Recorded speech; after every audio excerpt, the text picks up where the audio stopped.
Chennai central ரயில் நிலையத்திலிருந்து நேற்றிரவு கோவை புறப்பட்ட சேரன் எக்ஸ்பிரஸ் ரயிலில் முன்பதிவு செய்யப்படாத பெட்டியில் சுமார் 20க்கும் மேற்பட்ட துணை ராணுவ படையினர் ஏறியுள்ளனர். இவர்கள் ரயில் கிளம்பியதிலிருந்து மது குடித்து ரயில் பெட்டியில் சத்தம் போட்டுக்கொண்டு பயணிகளுக்கு சிரமம் ஏற்படுத்தி வந்ததாக கூறப்படுகிறது.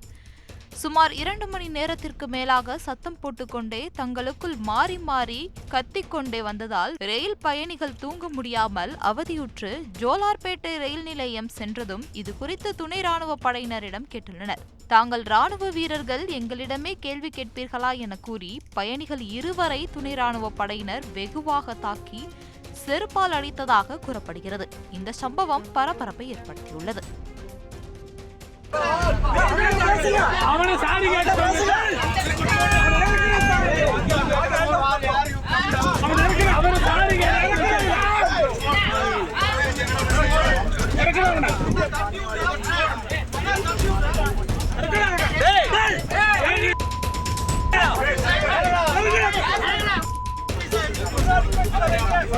जी அவர் சாரி கேட்க சொல்லு.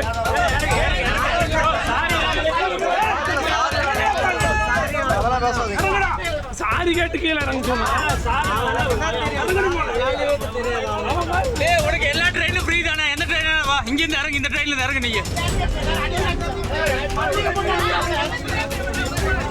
சார் குழந்தையெல்லாம் பார்க்காம சார் போறவெல்லாம் போட்டு அடிக்கிறது, முடிக்கிறது, குழந்தையில போட்டு அடிக்கிறது. குழந்தையில என்ன பண்ணாங்க சார்? இந்த ப்ளூ சட்டைக்காரன் தண்ணியை போட்டிருக்கான். அவன் மிலிட்டரிக்காரன்ட்டு உள்ள பெட்டிகளை வந்து குழந்தைகளை, பெண்களை எல்லாத்தையும் துப்பாக்கி காட்டி மிரட்டிட்டு இருக்கான். இவனுக்கு வந்து பதவியை துஷ்பிரயோகம் பண்ணிட்டு இருக்கானுங்க. இவனுக்கு சென்னையில ஏற்கனவே பயங்கர பிரச்சனை பண்ணிட்டு இருக்கானுங்க. நாங்களே அன்று சொல்ல போறோம்.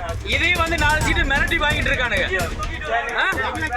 ஒவ்வொரு ஸ்டேஷன்லயும் ஏற விட மாட்டேங்கிறானுங்க குழந்தைகளை. சார் எங்களை அடிக்கிறதுக்கு யார் சார் ரைட்ஸ் கொடுத்தது?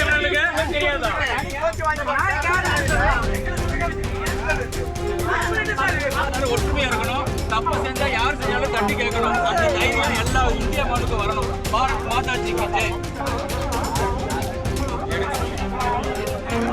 இது எல்லாமே தயவு செய்து ஷேர் பண்ணுங்க. எல்லா நம்பரும்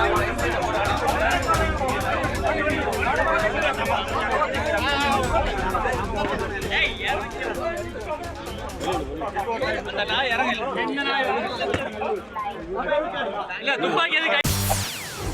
செய்திகளை உடனுக்குடன் தெரிந்து கொள்ள உடனே சப்ஸ்கிரைப் பண்ணுங்க.